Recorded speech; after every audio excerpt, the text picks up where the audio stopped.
new outrage directed at Purdue Pharma and its super-wealthy owners from the SACKLER family. Under a settlement agreement, Purdue would plead guilty to 3 federal criminal charges related to its role in pushing the powerful painkiller OxyContin, which earned the company more than $35 billion. The government is seeking billions in fines, penalties, and damages. But a key part of the agreement involves restructuring the company. The SACKLER's out.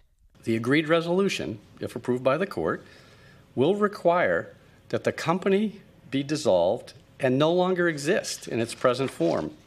The new company would be allowed to continue selling OxyContin, with future profits going to the government to help fight the opioid crisis. The Attorney General of Massachusetts says that makes no sense. And the idea that our Department of Justice all of a sudden wants to become a drug company, that they want to get a share of future profits of a lethal drug that has hurt and poisoned so many families, is just wrong. The company says it deeply regrets and accepts responsibility for its misconduct. The SACKLER family agreeing to pay $225 million directly to the government, saying in a statement they acted ethically and lawfully. SACKLER family members could still face criminal charges.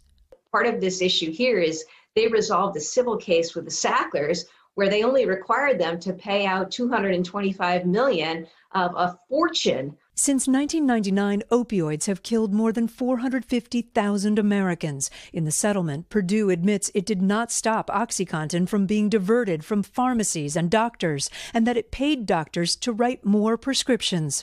Tony LaGreca's son was prescribed OxyContin after a college sports injury. He died of an opioid overdose in 2014. Somebody has to pay for the deaths and the crime that they've committed. This is a crime.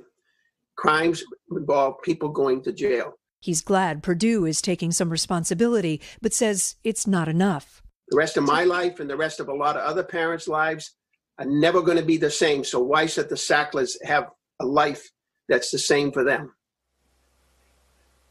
There have been so many lawsuits against Purdue by states, cities, and thousands of families who had hoped to receive some compensation. I've met children who were born to mothers who were abusing pills, and those families wanted a seat at the table, too. It's unclear exactly how much money individuals and local governments will ever see. It's up to a bankruptcy court judge now to approve this massive settlement. And the Department of Justice says all of the creditors agree that any money Purdue has should go toward preventing abuse and treatment for those addicted, guys.